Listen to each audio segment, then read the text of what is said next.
meu nome é Frederico Carvalho, venho aqui apresentar a comunicação Canibuio Oracle e os ecos dispersos transmediáticos de memórias e imaginários interseccionados. Sou doutorando em arte e cultura visual pela linha de pesquisa Poéticas, Artísticas e Processos de Criação pela UFG, sob a orientação da professora doutora Rosa Berardi e o professor doutor Edgar Franco. A tese como uma obra de arte integrante e propulsora desse universo ficcional, formas de resistência contracultural em um universo autoral onde as relações de controle, cooptação, padronização e exploração são acentuadas, né? Então eu uso muito o deslocamento conceitual de pensar aspectos cotidianos nossos, atuais, potencializados a uma dimensão além da nossa. Minha tese está situada como na intersecção entre arte experimental, arte colaborativa, conceitos, práticas e teorias artísticas, né?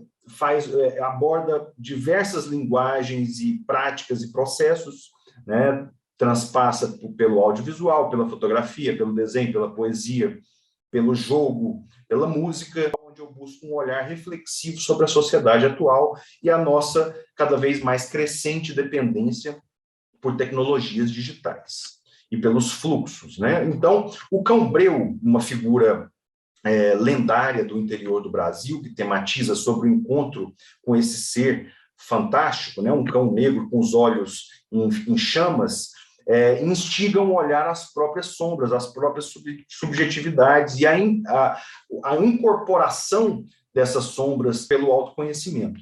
Então, esse ser, ele surge inicialmente como o nome de uma banda que eu faço parte, chamada Cão Breu. E a partir disso, me move a pensar nessas relações entre humano e máquina que a gente tem atualmente em nossa sociedade. Algumas referências que eu pego, né? E o termo Black Dog, que está muito associado também à ideia, à depressão.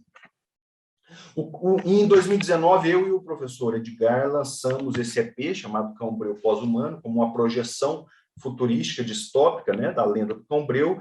O Cão Breu, então, ele surge como um ponto de partida do universo de mecantropia, né? O que é a mecantropia? É a união das palavras mecos e antropo, a ideia de simulacro e simulação, né, do Baudrillard, e também toca em alguns conceitos do Byung-Chul Han, da psicopolítica, de elevações de expectativas, cada vez mais, de dataísmo, de transformação de emoções em mercadorias. Trabalho também com a ideia de transbinarismo, né,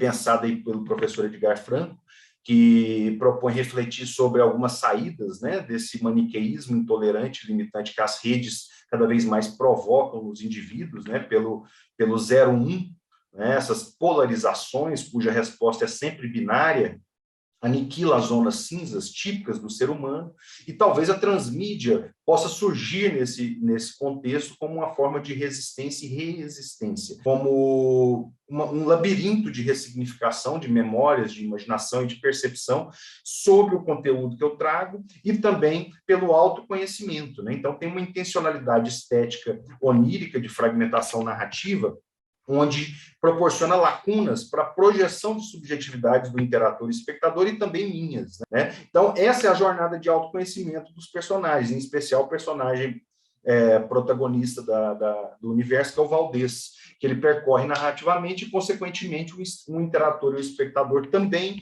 e eu como autor. E por ter esse aspecto labiríntico, transmediático, possibilita uma fuga de narrativas teleológicas, né, de início, meio e fim determinados, né?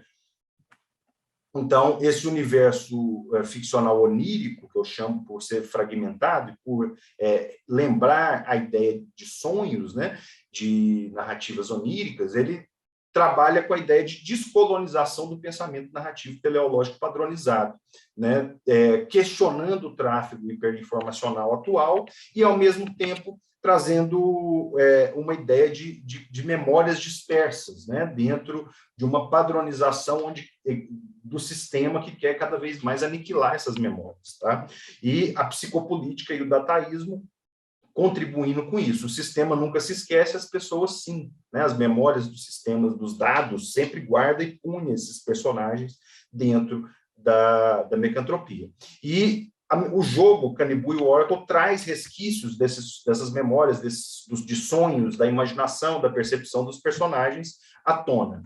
E a partir desses resquícios, a gente pode trafegar por esse universo. Então, aqui está o jogo, baseado no clássico jogo da memória, onde você tem que formar pares, só que os pares são formados por QR Codes, que o olho humano não consegue decifrar logo de cara. Então, você precisa da intervenção de uma máquina, né? No caso, um smartphone, ou um leitor de QR Code, para poder formar os pares e, com isso, acessar as significações em cada vídeo que o link liga, né? Que o link direciona, tem a descrição com a significação da carta e algumas reflexões dentro desse universo ficcional de Mecantropia. E, com isso, você pode ir trilhando a sua própria jornada de autoconhecimento e pensando nessas reflexões trazidas como uma expansão narrativa dentro desse universo, né? Os videoclipes, então, dentro desse universo, funcionam como um ateliê de experimentação transmediática, né? Onde eu penso os diálogos narrativos entre diferentes dimensões da obra. E também utilizo diferentes processos para a criação. Também tem um curta-metragem chamado Carta Valdez, que também trabalha essa estética poética, filosófica, onírica, experimental. Fiz, em março de 2022, uma exposição transmídia, onde esse jogo também foi exposto lá em Brasília, na Galeria Etche Monstra. E o jogo oferece duas faces conceituais. Você pode ser um andarilho nietzschiano, né, e ver o jogo como janelas de expansão, ou um turista hipercultural, baseado no pensamento de Byung-Chul Han, como um espelho comparativo e julgador por fantasias de repetição de si mesmo, né? Então, a obra trabalha muito a ideia de repetição. O título do jogo remete ao Cambril, né, e a ideia de oráculo. E trabalha essa ideia de realidades pensadas pelo Roy Ascott, né? As 3 RVs, a realidade validada, a humana, cotidiana, ordinária que a gente vive, a realidade virtual dos fluxos maquímicos, dos QR Codes, e a realidade vegetal, né? Ligada à natureza, aos rituais, à ancestralidade, às lendas, ao transcendental e aos saberes mágicos gaianos. Tá? A trilha sonora do jogo trabalha com repetição contrastante de música eletrônica com ritmos mais orgânicos, de violão, né? Enfim. O Canibu e o Oracle, que é esse jogo, como janelas ou como espelhos, né? Depende de como cada um vai lidar com isso. É uma resistência e reexistência antimecantrópica de usar as tecnologias de forma qualitativa em oposição ao modelo de quantificação institucionalizado. Né? Então, a subjetividade versus a padronização, trazendo reflexões sobre a autoria dispersa, coletiva, participativa, colaborativa, polissêmica, transhumana, né? em todas as manifestações desse universo ficcional, inclusive aqui nessa apresentação, onde eu trago essa junção estética entre humano e máquina. Né? Então, eu penso também em conexões camufladas de dispersões, em oposição ao sistema que traz dispersões camufladas de conexões. E esse olhar anti-uberização da arte, né? A arte como forma de busca pela ascensão do animal interior, que eu trago aqui pela lenda, representado pela lenda do Cambril, né? E uma ideia de iluminação, de integração das sombras, de resistência, de consciência crítica, de reconexão, transmutação e transcendência.